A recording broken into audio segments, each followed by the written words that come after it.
लोग पढ़ने का काम किए थे इसके पहले, लेकिन आज हम क्वेश्चन नंबर 5 को पढ़ेंगे। यहाँ पर फिगर दिया हुआ है, ठीक है। तो प्रश्न को पढ़ते जाएंगे और फिगर को देखेंगे, ठीक है। तो फिगर के अकॉर्डिंग मतलब प्रश्न के मुताबिक फिगर को हम देखेंगे क्या कर रहा है, सिर्फ क्या करने को दिया है। कह रहा है ए बी सी डी एक समांतर चतुर्भुज है। ए बी सी डी जो आपको पता चल रहा है कि एक चतुर्भुज बना रहे हैं, ए बी और सी डी समांतर चतुर्भुज बनाया है। प्रश्न में लिख दिया है कि ये समांतर चतुर्भुज है, ठीक है। उसके बाद कह रहा है कि ए बी जो है यहाँ पर दिया है ई और ई ऑफ देखो यहाँ ई है और यहाँ ई ऑफ है। तो ई और ऑफ ए बी और सी डी के मध्य बिंदु है। मतलब ए बी रेखा है ना, ए बी रेखा के बीचों बीच में ई है और सी डी रेखा के बीचों बीच में ई ऑफ है। तो मध्य बिंदु है। कह रहा है कि सिद्ध करिए, हम लोग को सिद्ध करना है कि ई सी तो देखो ई और सी दिख रहा है ना, ई सी विकर्ण बीडी को ठीक है तीन बराबर भागों में विभाजित करता है, समद्विभाजित करता है, समत्रिभाजित करता है होना चाहिए, सम यहाँ त्रि होना चाहिए, ठीक है, समत्रिभाजित, ठीक है, समत्रिभाजित होना चाहिए, ठीक है। तो मतलब देखो ई है एक लाइन है ना, तो ई सी या देखो यहाँ ए एफ ये बन रहे हैं। तो यहाँ मध्य बिंदु एफ से एक लाइन ऐसे खींचा गया है, मध्य बिंदु ई से एक लाइन खींचे हैं। तो इतना पार्ट जो है, इतना पार्ट और इतना पार्ट तीनों बराबर है। मतलब हमको ये प्रूव करना है, यहाँ देखो सिद्ध करने के जो हमारे पास दिया गया है, करना है क्या बी क्यू बराबर पी क्यू बराबर पी डी यह दिखाना है। तीन बराबर भाग का मतलब ये तीनों इक्वल होना चाहिए। तो अगर हम काम करें तो एक पल के लिए पहले देख लो बाबू, पहले आपको पता चल रहा है कि यह लाइन और यह लाइन समांतर है और समांतर चतुर्भुज है तो उनके सम्मुख भुजा तो समांतर होगा, पैरेलल होंगे ही। तो आप लिखेंगे ए बी सी डी समांतर चतुर्भुज है। तो ए बी पैरेलल हो गया सी डी के, मतलब समांतर हो गया। तो अब इसके मध्य बिंदु है, मध्य बिंदु क्या है देख लो, मध्य बिंदु एफ और ई है, एफ और ई है। तो अब देखो यहाँ पर अगर एक पल के लिए देखें तो ये लोग त्रिभुज बन रहे हैं, ऐसे त्रिभुज दिख रहा है ना। टेस्ट करो, मतलब ये फिक्स, और अगर यह समांतर है तो यह भी समांतर है, ठीक है बाबू। और जब यह लाइन हमने खींचा, चलो ये लाइन तक बात की बात है। यहाँ एक त्रिभुज के नाम लेते हैं, त्रिभुज का नाम है डीबीसी में, डीबीसी में देखो, डीबीसी में त्रिभुज दिख रहा है ना।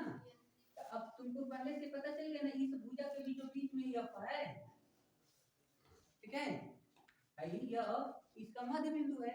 एक पल के लिए इसको मिटा देते हैं।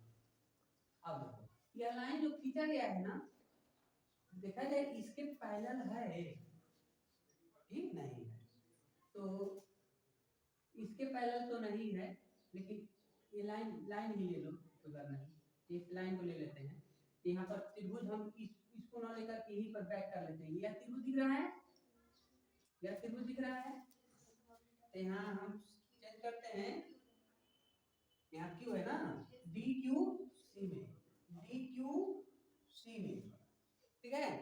अब इनको जब इससे मिलाए हैं और इसको इससे मिलाए हैं, ये दोनों लाइन क्या है, पैरेलल है, यानी यह भी एक समांतर चतुर्भुज बनाया है।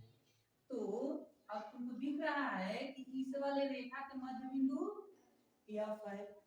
आइए प्रमेय नंबर 2 कहता है किसी त्रिभुज के एक भुजा के मध्य बिंदु से खींची गई दूसरी भुजा के समांतर खींची गई रेखा तीसरी भुजा को दो बराबर भागों में विभाजित करती है।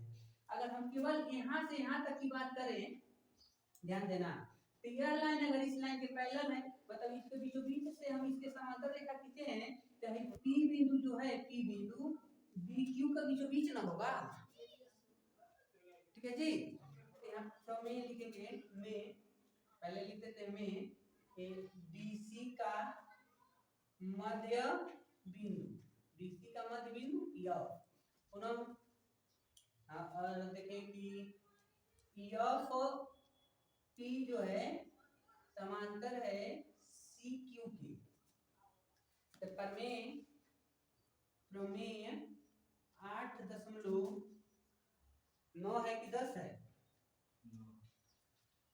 8 या 9 कोई होगा नंबर, चलो 9 है तो 9 लिख देते हैं, अपने किताब में रखेंगे, लेकिन प्रमेय लिख देते हैं किसी त्रिभुज के एक भुजा के मध्य बिंदु, एक भुजा के मध्य बिंदु, एक भुजा के मध्य बिंदु से दूसरी भुजा के समांतर खींची गई रेखा तीसरी भुजा को क्या करती है, समविभाजित करती है।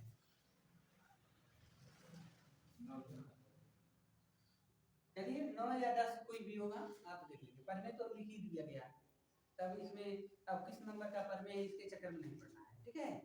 केवल लिख देते प्रमेय से, प्रमेय नंबर इतना से, तो आपको प्रमेय देखना होता है, ठीक है। लेकिन प्रमेय तो हमने नोट कर दिया।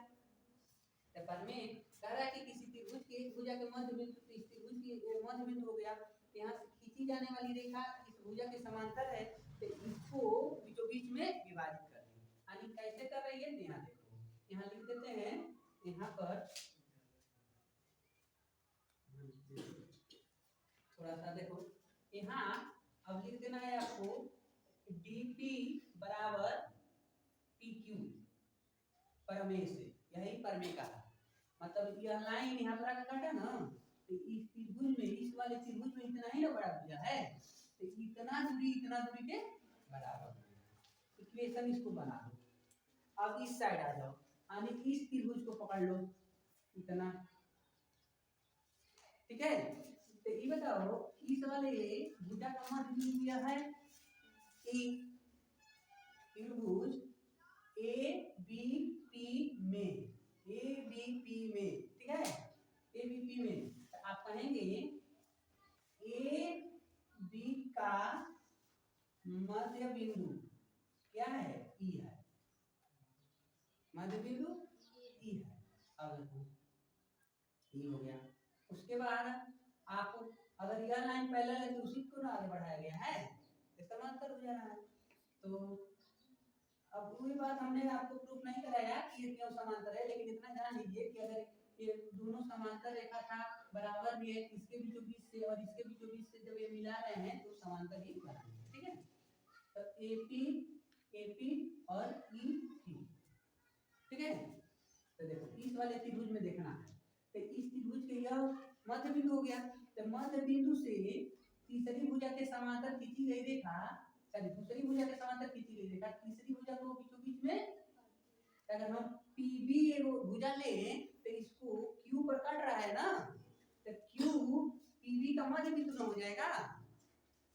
तो आप लिखेंगे प्रमेय से, तो कौन सा प्रमेय जी, तो प्रमेय तो यहाँ नोट किए हैं, इसी वाले प्रमेय से, ठीक है। तो लिखेंगे आप पी क्यू बराबर क्यू बी, ठीक है। अब देखो एक और दो में देखो, समीकरण एक और दो में देखो, कुछ कॉमन दिख रहा है, PQ यानी PQ DP के बराबर है और PQ QB के बराबर है, लेकिन मतलब ये दोनों भी तो आपस में तो बराबर हो जाएंगे। तो आप लिखेंगे समीकरण 1 2 से क्या हो गया, तो आप लिखेंगे BQ PQ DP, तीनों क्या हो गए, एक दूसरे के बराबर हो गए। तो इस तरीका से प्रूफ हो गया कि ये बराबर है या EC या EF A, विकर्ण जो DB है इसको 3 बराबर भागों में विभाजित कर रहे हैं, ठीक है। ये आपका सोल्यूशन